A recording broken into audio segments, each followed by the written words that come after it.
I thought I was going to have the absolute holiday of a lifetime. This was a dream come true. But during this time, this chap moved into the bungalow next to me. His name was Robert. And he basically said that if I was to take a small package to Tokyo for him, he would give me £1,000. The whole time sitting on that train, my heart was just pounding. And I just felt as though everybody on that carriage knew what we were doing. I kept thinking, get off the train. But it was too late to get off the train. If I'm honest, I knew I was going to be arrested and I just knew it was all going to go wrong. And I could have got rid of the drugs. I should have done. When we walked into the airport, two men ran up behind me and they just grabbed my bag and dragged me to the customs room. Look, you've got nothing to do. I don't know what you want about. Robert, tell them the truth. And of course, then I did begin to panic because I thought there's no way out of this at all. They will impose the death penalty. I was 27 at that point.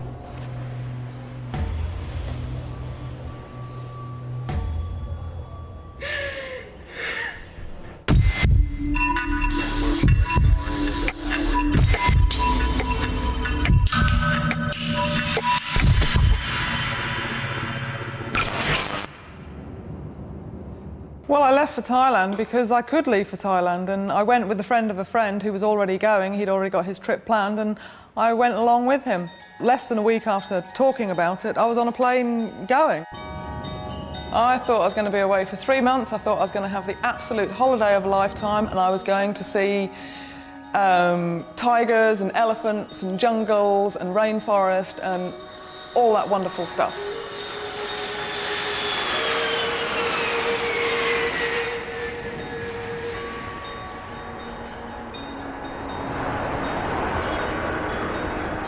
We decided, John and I, that we were actually going to walk to Bangkok because it was a nice day. It was about 5 o'clock in the evening, so the sun's not going to go down for hours because, of course, the sun doesn't go down for hours in the middle of the British summer. Wow. So we started to walk to Bangkok along an 8-lane highway, past loads and loads of bus stops full of people and children coming home from school and things. And taxi drivers would pull up and say, you know, do you want a lift? And cab to Bangkok. We're like, oh, no, no, no. They look so miserable. I promise you, this is the best way to see Thailand. Well, when I first got there, it was just totally overwhelming, and I was excited and anxious and a little bit nervous and cautious, but almost I was on sensory overload, really, with the sights and the smells and everything that was going on around me, and I was just in awe of the whole place, really.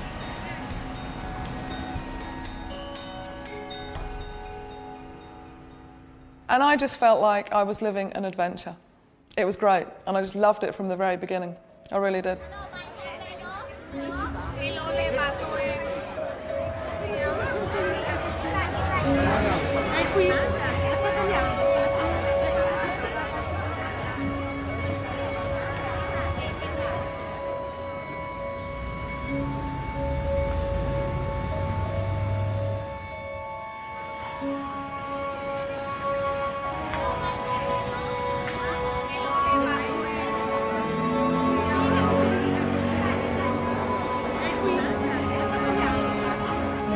Well, I didn't stay in Bangkok very long. The guy I went with was going south, so that was the end of that relationship. It wasn't an intimate relationship or anything like that, I hasten to add. And that's when I saw the Khao San Road, which is the sort of young, hippie backpacker area, and I was quite disappointed with it, really, because it was so Western. It was not like being in Thailand at all. And I honestly didn't stay in Bangkok very long. It was a bit too much at first. It was just so overwhelming. So I bought a ticket. I bought a boat ticket to go down to one of the islands. Didn't really know which one to choose, so the woman said, you might as well go to Koh Samui.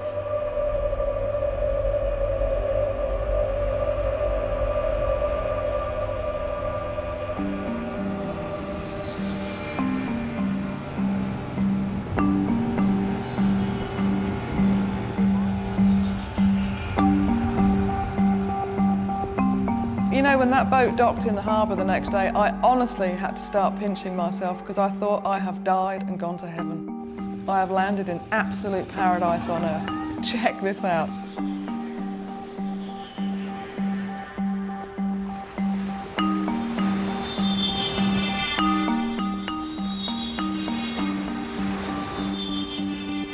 I'd never seen tropical beaches.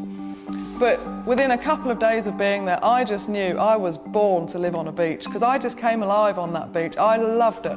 The white sands and the turquoise waters, and I was into the water sports and the volleyball on the beach, and I just loved it. And you know, for another 5 weeks I stayed down there, and my life just drifted on by as I became the stereotypical beach bum. Got my hair all plaited up and got the suntan and loved it, absolutely loved it. And I really was beginning to fall totally in love with Thailand.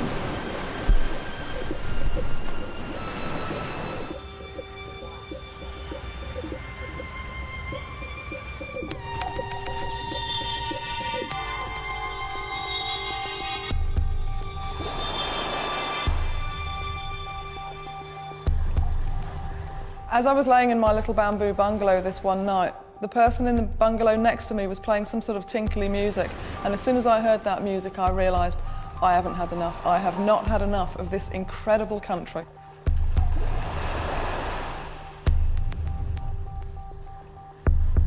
And I was not ready or prepared to go back to what I remembered as that miserable grey little island that I was supposed to call home.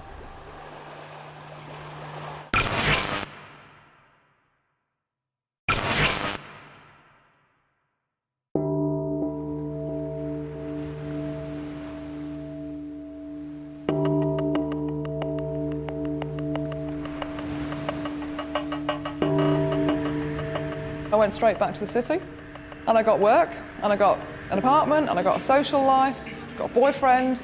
Loved it. I loved Bangkok.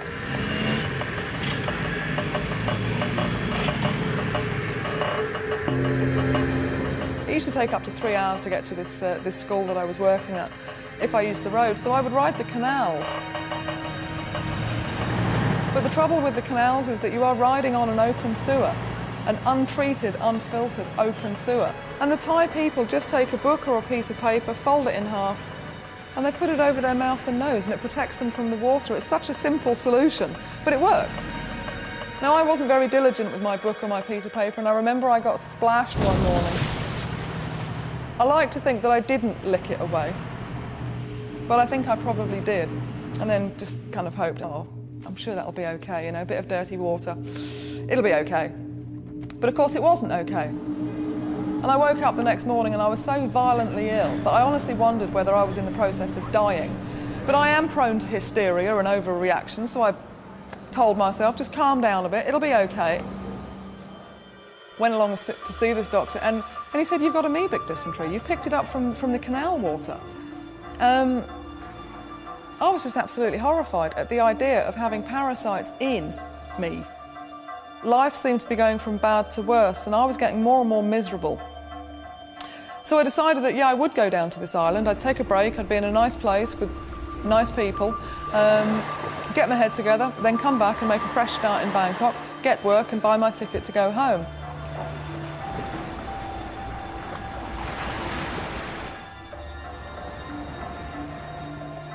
Shortly after going down to this island, I woke up one morning and I was really quite ill. And I was ill with a headache and a fever and really just not feeling 100% at all. And of course I'd caught dengue fever. It's a bit like malaria. The biggest difference between dengue fever and malaria is that they can't treat dengue fever. The headaches were so intense that I used to sit in the shade wearing a baseball hat and a pair of sunglasses. And I would still feel as though my head was going to explode. I just wanted to come home. I didn't have any money. I mean, I had enough to survive on, but I was literally counting the pennies. So I'm down on this island, and paradise had actually turned into hell on earth. I felt so alone. I had no connection with any of the foreigners who were there, who were all there on holiday enjoying the beach. I wasn't on holiday, I wasn't enjoying the beach, and I just didn't want to be there.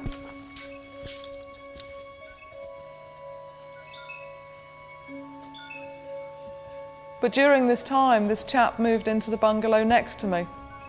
Right. Do you English? Yeah, you? Yeah. Hey. His name was Robert. Sandra. Sandra. Nice to meet you. Thank you. Yeah, it's hot, isn't it? Yeah. And when I look back on it, that chap was like a refreshing breath of British fresh air. He was so English. The room's nice. Yeah, not bad at all. Yeah? Yeah, fine. I'll check in and I'll come out and say hello, yeah? Okay. He looked like he had just stepped off a plane from the country which, at that time, I probably would have crawled over glass to get to.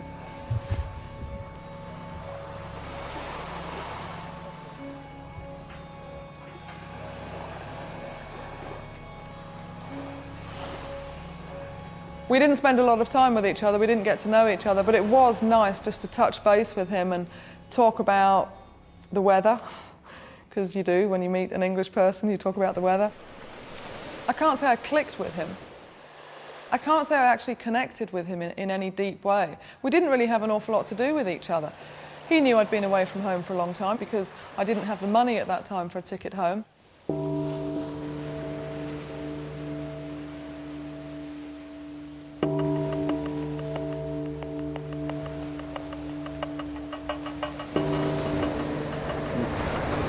What does 3 do then? 3 is clear.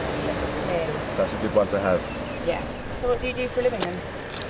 Buy and sell gems. Really? Yeah. He told me he travelled around Asia, he went to Japan, he went different places, he dealt in jewellery and gems and things like that, which isn't uncommon because lots of people were involved in the import-export business. No, I had no idea that he was going to be the person who changed the rest of my life. I mean, I can't say I liked him. I don't think I disliked him, but he wasn't my sort of person. I certainly didn't fancy him or anything like that. We didn't have an intimate relationship. We just had this very fleeting meeting for a couple of days because we were neighbours in a beautiful spot on a beautiful island. Now I would say I'm quite a good judge of character, but I think I'm a good judge of character because of where I've been and the sorts of people I've met. At that time, I was still very naive. I was certainly very gullible, but I was very naive and I was very immature.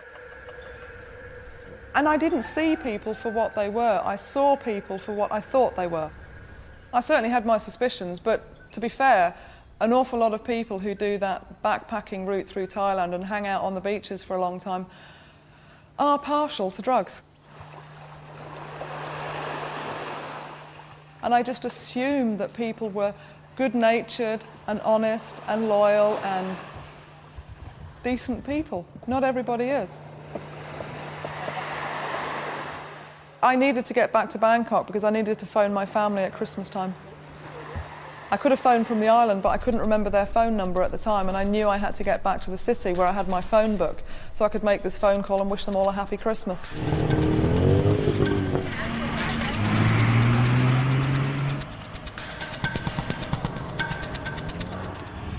And I made it just in time, just before the 25th, and I phoned.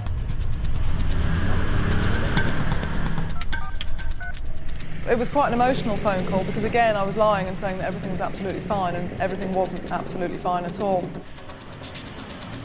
I'm not really a fan of Christmas, and I never thought it was that important, but that was the first Christmas at which I would have given just about anything to be sat there with my parents. A few days after Christmas, the dengue fever had started to pass. I was feeling a bit better. I was out shopping one day, or doing something in Bangkok, and I bumped into that guy from the island, Robert. You all right? Hey, how you doing? I was just standing there, I just was walking past like that. Whether it was a coincidence or not, I don't know. Whether it was fate, some people talk about fate or your destiny, or... Back at the hotel, but... I don't know. you hungry? I can only surmise on that one, really. Yeah, why not? That'd be cool. Yeah. It certainly changed the course of my life, though. Have you been... There's a really nice little place I know around there, actually. But you still trying to, like, get back? Have you sorted out money yet? No, I've had a bit of a nightmare. I've had bits and pieces of work. It's just kind of... He said he had an idea how I could raise enough money quite quickly to buy a ticket back to Heathrow. Would I like to listen to his idea? And I was hugely grateful. I thought, wow, if he's got a good idea and he's prepared to share it with me, then that's wonderful. Thanks very much. So, you've been all right? Yeah. I'm still not well.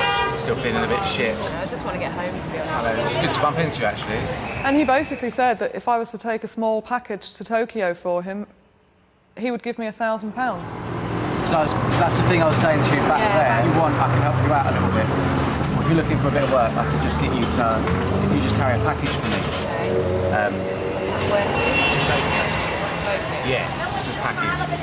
And of course my mind started to tick over that, oh well, it's a package, it sounds a bit dodgy, doesn't it? Package to Tokyo. It's up to you, like. But he'd told me he was a jewellery dealer and I assumed that what he was talking about would be gems.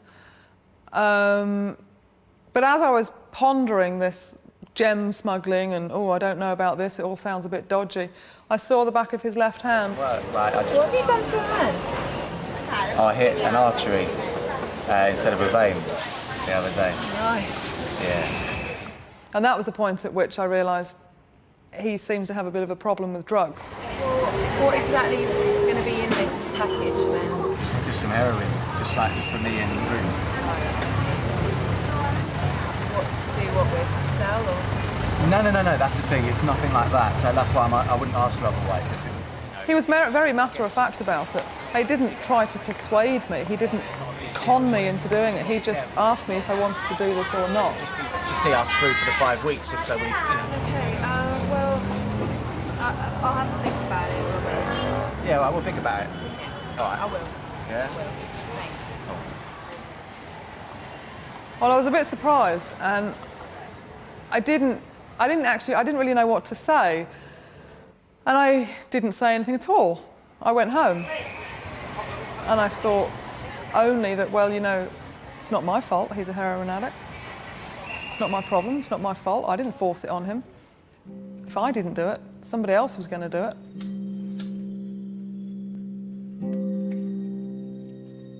And I knew that he wasn't going to sell it. I thought, well, if he was standing outside of school gates and selling it to 10-year-olds, then it would be a bit different, but he's not even going to sell it. So maybe it's not so bad after all. And anyway, nobody would ever know if I did it just once. And beyond that, I didn't really think about it because all I wanted was for it to be okay. I just wanted to do this one thing and it seemed so easy. Just go to Tokyo, come back, buy a ticket and go home. I should have thought it was strange. And now, of course, I'm asked all the time, didn't you think it was odd? Why didn't you ask him to take it himself? Well, that's logic thinking, and I wasn't thinking logically. And I think being English, I trusted him.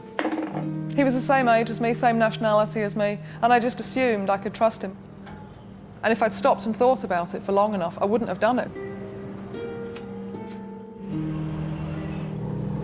And if I had have done, somebody would have said, go to the embassy. The embassy will help you. Phone home. There's ways out of this. There's people there to help if you're having a problem. And I could have asked for some money. But I didn't. And I didn't because, well, pride always comes before a fall. And I'd gone away on a holiday of a lifetime. And I thought that in asking for help, I would be admitting defeat. I didn't need £1,000, I needed about £500 for a one-way ticket to go home.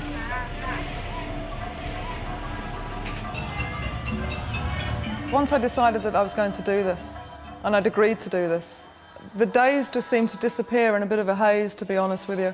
I didn't think about the negative consequences, and I didn't make a list of pros and cons. All I was thinking about was just do this one thing. Just do this one thing, get it over with, come back, buy a ticket and go home. Well, the morning of the 5th of February, it's hard to describe how I was feeling because I wasn't really feeling anything. I was feeling very numb, as though I was living in a bit of a dream. And I didn't want to do this. But it was too late to back out. I'd agreed to do it. He'd already bought the plane ticket, it had already been organised, and it felt as though it was just too late to back out. I was going home. And I was even thinking, well, I need a coat when I get there. It's February, March time, it's going to be cold in London. My mind was at home, my heart was at home.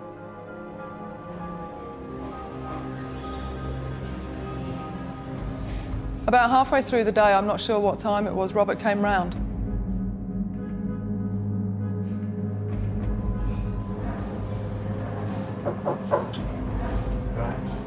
Yeah. How you doing? He put these 4 packages, quite small packages, down on the side. That's it, basically. They were wrapped in masking tape. He'd already wrapped them. Okay. Yeah. And I was not going to be putting these in my pocket. It's all well wrapped up and everything. And I didn't want him to be there. I didn't want to see him. I wanted him to go away as quickly as possible. I just wanted this to be over. I'll see you in a bit. See you later. See you later.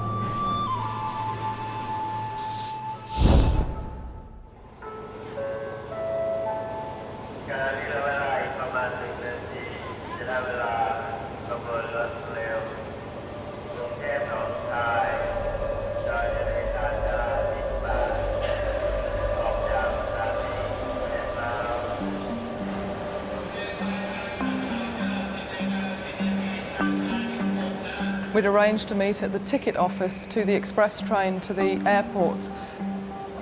Horribly, at the end of the day, we were at different ticket offices.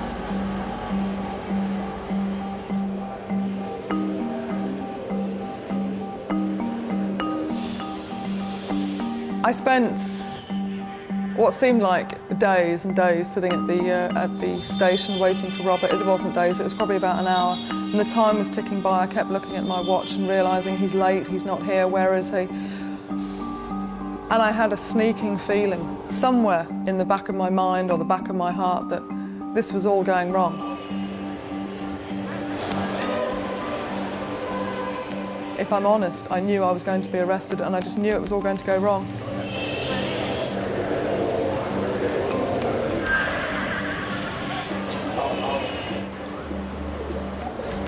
And eventually I walked up the platform and I saw his girlfriend running down the platform, and she looked very angry and, oh, where have you been? And we've been waiting for you. And I said, but I've been waiting for you.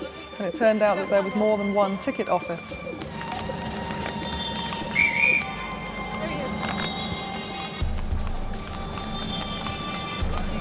Come on. Thailand, Thailand, Thailand.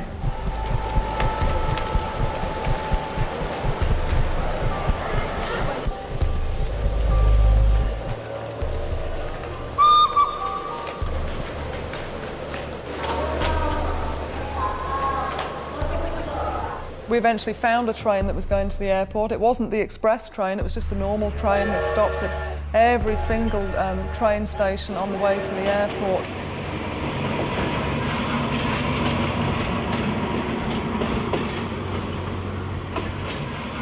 And the whole time sitting on that train, I was ill. I had this incredible pain in my side that I was sort of wedging under my rib cage into the back of this seat to make this pain go away.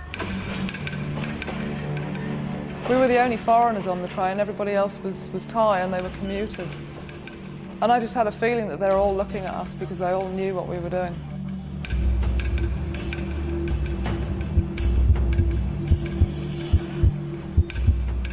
My heart was just pounding, I was sweating, I was ill, and I just wanted it over. And again, I kept thinking, get off the train and either go home or get in a taxi and go separate. And shortly after we'd got on that train, there was actually a citizen's arrest. Hey, ทำอะไรอ่ะอะไรแน่ล้วงกระเป๋าดิเฮ้ยใครล้วงกระเป๋าฮะอะไรล้วงอะไรผมไม่รู้ว่าผมออกมาเลยผมไม่รู้ผมไม่ได้เอาไปใครกระเป๋าผมไหนกระเป๋าผมเนี่ยของผมของผมนี่ไปเลยไป And when I realised that this was a citizen's arrest, it just seemed like a warning from the gods that, Sandra, stop what you're doing, just get off the train. But it was too late to get off the train. I couldn't get off the train because Robert was there and it had all been organised, and I just felt like I couldn't get off, it was too late.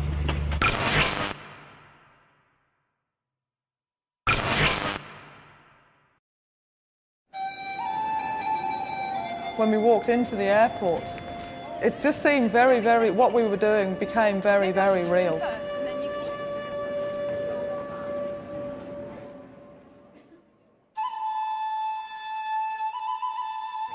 And Robert said, we're late, but we'll check in so they know we're here, and then we'll separate.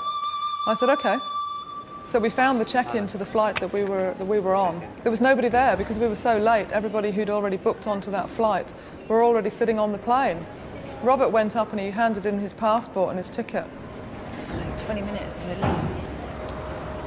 And these chaps in plain casual clothes appeared. Mr. Locke? Yeah. Oh, they looked really pleased to see him. Oh, Mr. Locke, good. Please come this way. We've been waiting for you. And I just assumed that they were holding the plane up for him because he'd booked a ticket and he was late. So they were going to escort him quickly onto the plane. And I thought, I've never heard of such a thing, of somebody getting such VIP treatment. And he's not really a VIP, but how come he's getting the VIP treatment and not me? And they asked me whether I was with him. And they said, are you with Robert Locke? And I said, yes. And they said, oh, good, then you come this way as well then, please. I said, oh, thank you very much.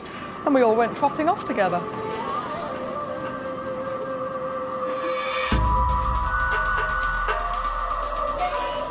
But we went all the way through the airport, down this little corridor, and into this little room.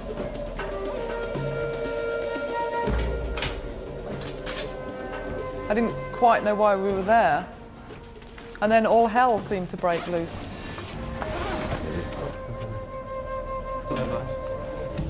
Can you kind of explain what you're doing, or? And I looked up to my left, and there was a board covered in photographs, and on the top of the board they'd written customs seizures. And that was the point at which I realised that these chaps from the check-in counter were actually customs officers. Just a book. They had received a tip-off about Robert, and the British Embassy had told the Thai customs to wait for him at the airport. And I just stood there thinking, oh shit, this is really bad news. This is not supposed to be happening. Can someone explain what's going on? Like, can someone speak English to us? Just keys? I had a feeling in the morning that it was all going to go wrong, and there, lo and behold, it was going all terribly wrong. But nobody was interested in me or my bags, or they didn't take my shoes off or look in my belt or anything like that.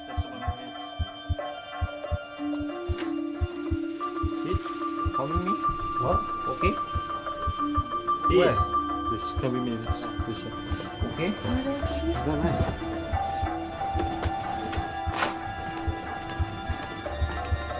Robert was taken behind a screen, and he came back and he said to Ruth, I've just been x-rayed. Just x-rayed me. And I thought, that's not a good sign. And then Ruth was taken behind the screen and she said, yeah, I've just been x-rayed. And I thought, looks like if they've done 2, they're going to do 3, even though they're not searching my bags. And then they didn't search my bags, they didn't search me. Like I say, nobody seemed to be very interested in me at all. And then just at the end, one of them said, okay, we need an x-ray from you as well. Take your bag off and come with me. And of course, then I did begin to panic because I thought there's no way out of this at all.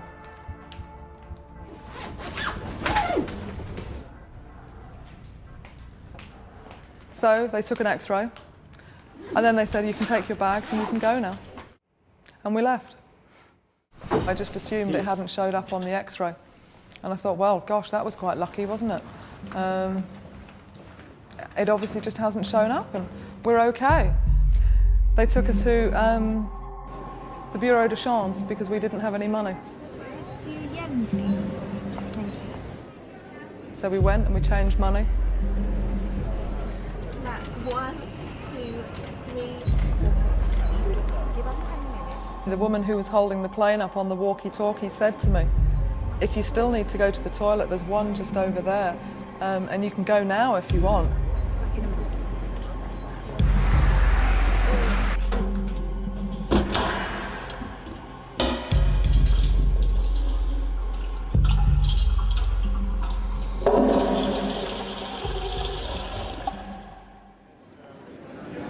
It's okay, I'll go on the plane. Are you sure? Yeah, that's fine. I didn't go to the toilet. I could have got rid of what I had. I could have got rid of the drugs. I should have done. I shouldn't have done it in the first place. Thanks very much. Bye. I thought Robert will be annoyed at me. He's bought the plane ticket. Then I'll owe him money for the plane ticket. So I was thinking, I'm just going to do this so it'll be okay. So we changed our money and walked with this woman. And she's talking to the pilot and she's telling the pilot, we're walking down such and such a runway and we'll be there within 35 seconds.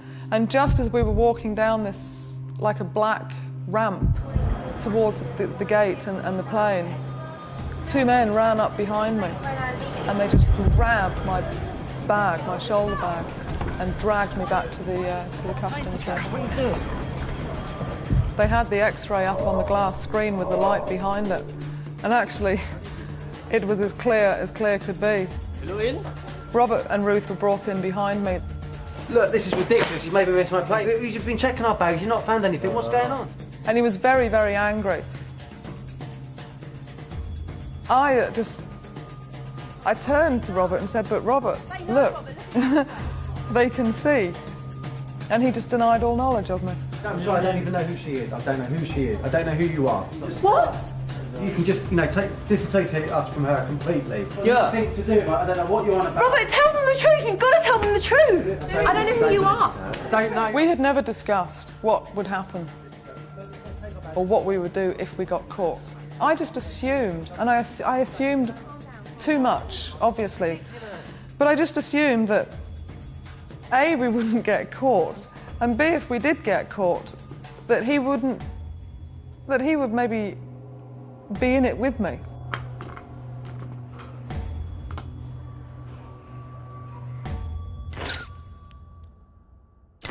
And I was really quite surprised, and I was a bit hurt and terribly disappointed. But then, of course, I began to realise I don't even know this guy.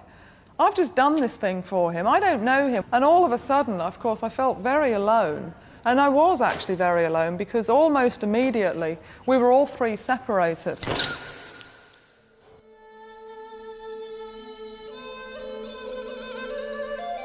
When they brought out a set of handcuffs to put on me, I just about lost it. It was too real, it was just too much. So we immediately did the cuffs and took them off, and I was like, oh, that's okay then. It was just a bit of a haze of panic and shock. There was one guy who was walking around the room in front of me, and he was holding his fingers up to his head like that, and he kept looking at me, and he kept laughing, and he kept saying, you heroin, you bad. In Thai, you die. And I didn't know if he was joking, I didn't know if he was winding me up, I thought that this can't happen to me. They can't shoot me for this. I mean, I'm British. They can't shoot me for what I've just done.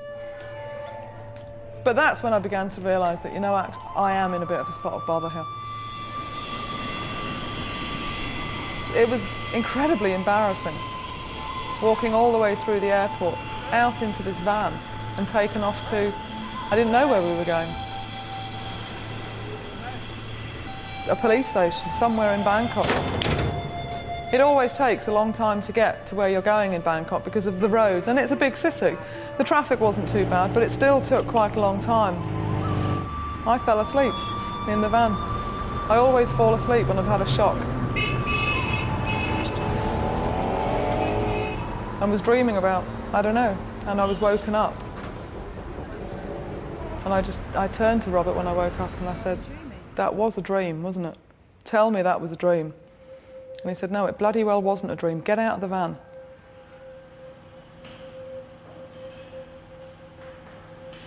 We were put in separate cages that were opposite each other and separated by a walkway.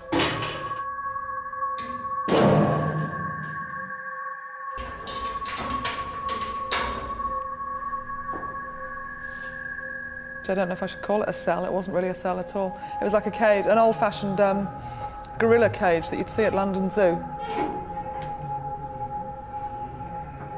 But that's where we spent the next 6 days. I felt lots of things over those next few days. I felt just total shock and disbelief that this cannot possibly be happening. I wasn't supposed to be here, and now I am here.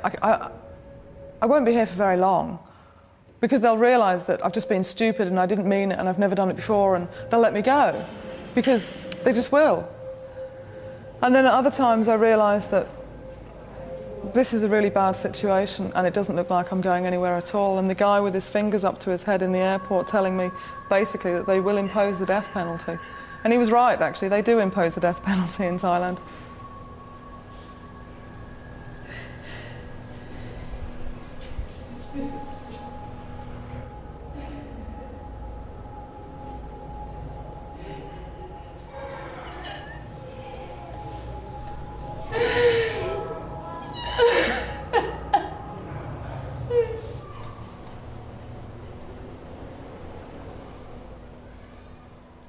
I was so totally disgusted with where I was and what I'd done, and I was so disgusted with myself and so ashamed of myself that I bought a piece of paper and a pencil from the policeman downstairs, and I wrote a letter to my parents.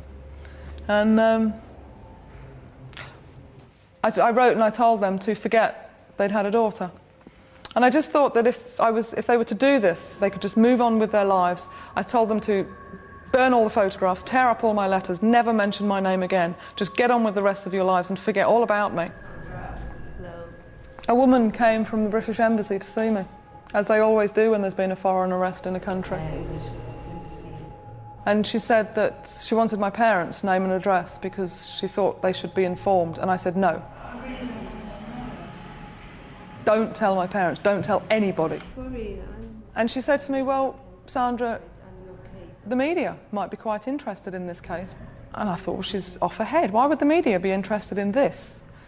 And she said it would be better for your parents to hear the news from us than to hear the news from a reporter or to hear it on the radio one day.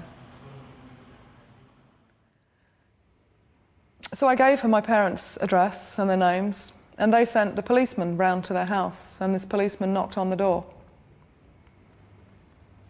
and told them. And I assume he told them to sit down because he had some bad news. And then he told them that their daughter had just been arrested in Thailand on a drugs charge.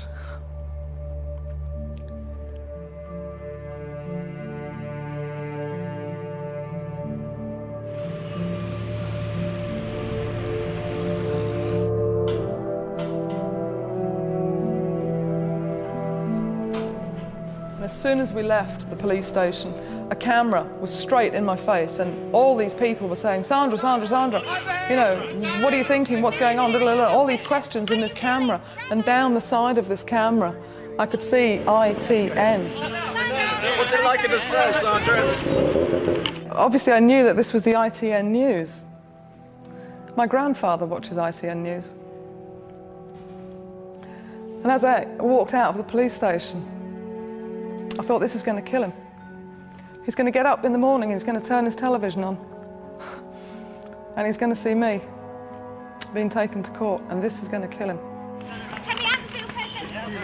I don't know why they were interested in this case. There are men who are arrested quite, well, not quite regularly, but there are men who have been arrested before and since me, and they haven't been followed by the press.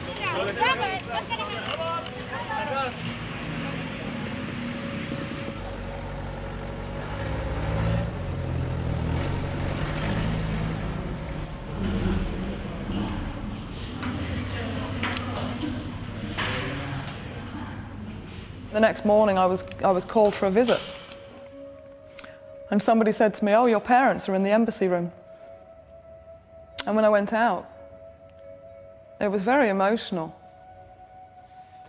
and they just looked so old, they'd paled, and they just looked so small, and they just looked so out of place there. And they came and they sat down, and there was chicken wire, so you couldn't pass anything through.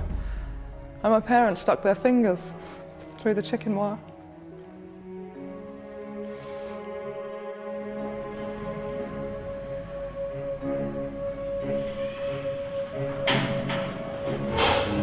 The sleeping conditions in Ladyao were like sardines in a tin. No, they weren't like sardines in a tin, actually, because the sardines have got lots of room for tomato sauce. We didn't have that much room. The time passes because the time in front of you is so vast that you can't count it. But the time behind you starts to get bigger and bigger and bigger. People used to write to me and say, oh, as long as you've got hope, you'll be okay. And you know what? That's rubbish. That is so rubbish. Hope is absolutely no good whatsoever when it turns out to be false hope. We went out to court once a month for 3 years. The trial took quite a long time. When the trial was completed, we went out for sentencing. It was a sobbing Sandra Gregory who arrived at court to hear her fate almost exactly 3 years after she was arrested trying to smuggle 3.5 ounces of heroin through Bangkok airport. She was bundled into the court cells, still protesting they were not her drugs. In evidence, Gregory claimed the heroin belonged to her co-accused Robert Lott from Cambridge. No drugs were found on him. The judge is reading in Royal Thai, and the only words I caught were Pahan Shivit, which means termination of life. After a 10-minute hearing conducted in the Thai language, Gregory had her sentence confirmed by a translator. And the guy at the airport with his fingers up to his head was quite right. The death penalty is the mandatory sentence for the crime I'd committed in Thailand. And it is death by machine gun. They used to bend people over a cross and they would hold on to a Thai orchid and they would be shot through the back. And I turned to this journalist who I'd never seen before and I said, well, what did Robert get? He was stood about 6 foot away from me. Oh, she said, he got yok fong. They lifted the charges with him. It's not fair to my parents. I'm so sorry. I'm so sorry to my family. Really, I am. I'm so sorry.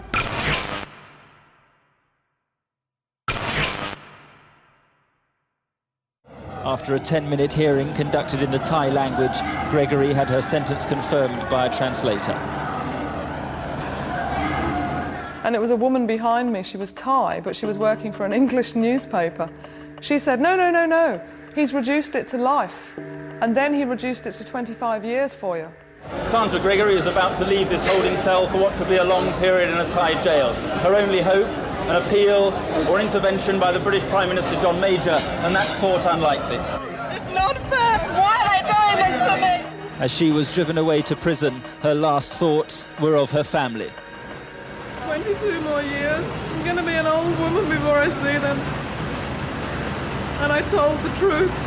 I never lied in this whole case. I never lied. But he lied and he goes home. Is that fair? For what? Mark Austin, ITN, Bangkok. The death penalty wasn't the worst case scenario. Death is death, you die. Life lingers with a life sentence. And you linger in a state of false hope, denial, and just illusions, really. Nobody actually copes, I don't think, with a life sentence. You cope with today, tomorrow, next week, the next appeal.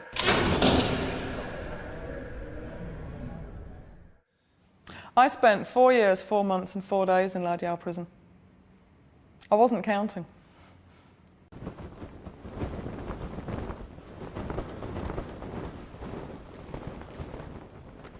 As the flight from Bangkok arrived at Heathrow, the handcuffs for Sandra Gregory were taken on board. But she was home to Britain for the first time in 7 years. We flew into London in the morning. The sun had just come up, and I remember feeling absolutely freezing cold. I was driven through London in the back of a van, and London looked so clean and it looked so orderly, and there were children going off, waiting at bus stops in their school uniforms, going off to school, and people going to work. This is what I remember. This is home. I've finally come home.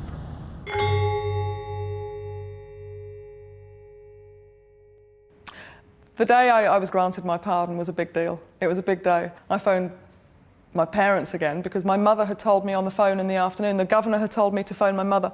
And I phoned her and I said, just tell me what you told me this afternoon once again. And she told me again, very slowly, the King of Thailand has granted you a royal pardon.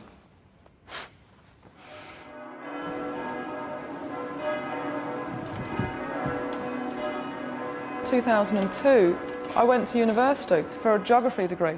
So I've spent the last 3 years at university, and that was my whole entire focus. Tomorrow is my graduation ceremony. It's all pomp and tradition and ceremony for ceremony's purpose, and I wouldn't really go. But my parents are calling it a proud day, so I'm going for them. Today's been a good day. It's been a very good day today. It's been the conclusion of the past 3 or 4 years. It's quite sad in a way. Yeah, I think finally I've done something to make my father proud. In the book! So he didn't forget that he had a daughter. He's actually quite proud of her, which is nice. I know I'm a bit old to be caring what my father thinks, but I do still care what he thinks. because he's a good guy and it's nice to see him happy. And I'm happy with me as well. Well, for many years, I'm afraid, she was a pain in the neck. And I never dreamed we'd have a day like today, but we couldn't have anticipated a day like today. It was just beyond belief. I mean, our thoughts were so crammed with the problems and persuading the King of Thailand to give up. That was our focus. Rather nice crowning moment. It is, yes. It's just wonderful. People have often asked me, do you really regret this, Sandra? You did what you did, you went to prison and you're famous now. The media want to interview you and you've written a book and, gosh, it's such a big part of your life. Do you really regret it? So do you know what? I regret it more now than I've ever regretted it before. So yeah, I do regret it. And if I could turn the clock back and change it, I would. Of course I would.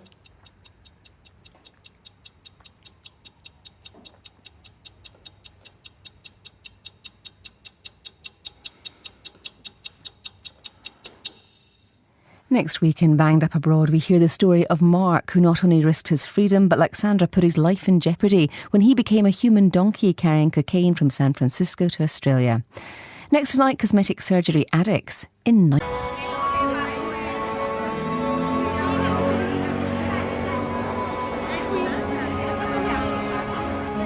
Well, I didn't stay in Bangkok very long. The guy I went with was going south, so that was the end of that relationship. It wasn't an intimate relationship or anything like that, I hasten to add. And that's when I saw the Khao San Road, which is the sort of young, hippie backpacker area, and I was quite disappointed with it, really, because it was so Western. It was not like being in Thailand at all. And I honestly didn't stay in Bangkok very long. It was a bit too much at first. It was just so overwhelming. So I bought a ticket. I bought a boat ticket to go down to one of the islands. Didn't really know which one to choose, so the woman said, you might as well go to Koh Samui.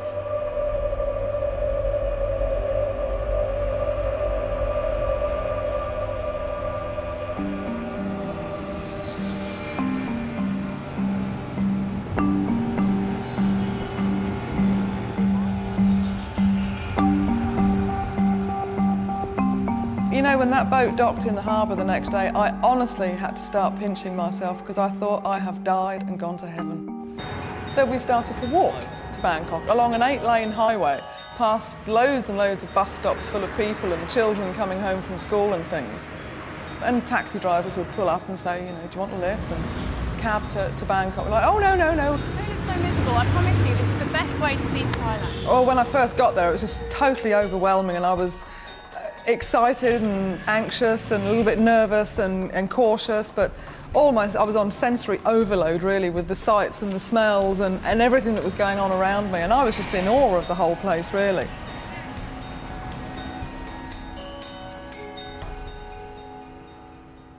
And I just felt like I was living an adventure. It was great, and I just loved it from the very beginning. I really did.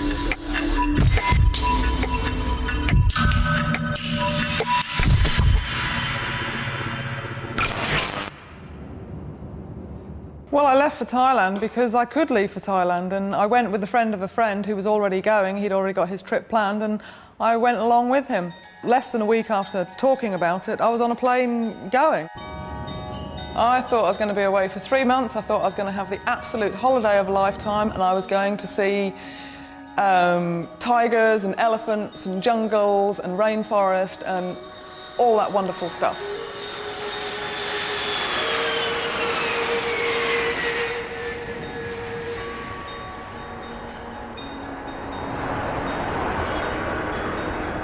We decided, John and I, that we were actually going to walk to Bangkok because it was a nice day.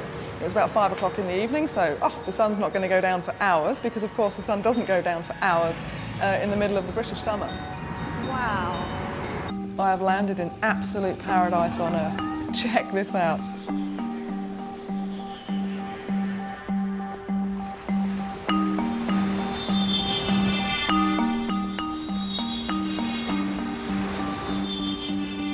I'd never seen tropical beaches, but within a couple of days of being there, I just knew I was born to live on a beach, because I just came alive on that beach. I loved it. The white sands and the turquoise waters, and I was into the water sports and the volleyball on the beach, and I just loved it. And you know, for another 5 weeks I stayed down there, and my life just drifted on by as I became the stereotypical beach bum. Got my hair all plaited up and got the suntan and loved it, absolutely loved it. And I really was beginning to fall totally in love with Thailand.